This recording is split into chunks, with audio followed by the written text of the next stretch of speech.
Chaque jour, c'est au feu de bois qu'Edwige, restauratrice, prépare ses plats dans des conditions plus que difficiles. Je prépare sur Faro parce que le gaz là, ça me coûte cher. Quand je prends, ça ne fait pas une semaine.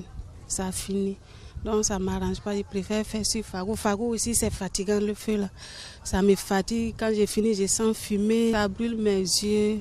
Ça me rend malade. Selon des études menées, 79% des foyers ivoiriens utilisent le bois comme comestible.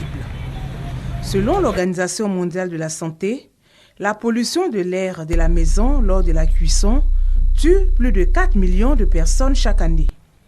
Ainsi, pour remédier à ce fait, la communauté internationale se mobilise pour promouvoir l'utilisation d'équipements de cuisson plus adaptés et moins polluants.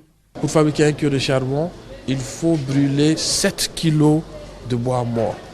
Au-delà d'utiliser le bois, il y a aussi des déchets agricoles qu'on peut valoriser pour avoir de l'énergie de cuisson.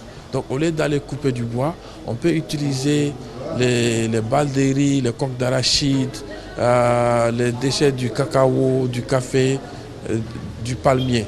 À l'issue d'une étude menée sur l'ensemble du territoire ivoirien, de nombreuses stratégies ont été mises sur pied pour faciliter l'accès au gaz butane et accroître la diffusion des foyers améliorés. Les avantages pour ces foyers que nous avons mis au point, c'est que dans un premier temps, il y a une élimination radicale de la fumée dans nos ménages.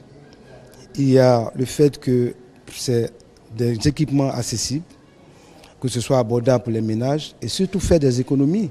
On enregistre dans le monde près de 250 000 hectares de forêts déboisées par an. Dans les années 60, la Côte d'Ivoire comptait 16 millions d'hectares de forêts, mais aujourd'hui, il reste au moins 2 millions d'hectares.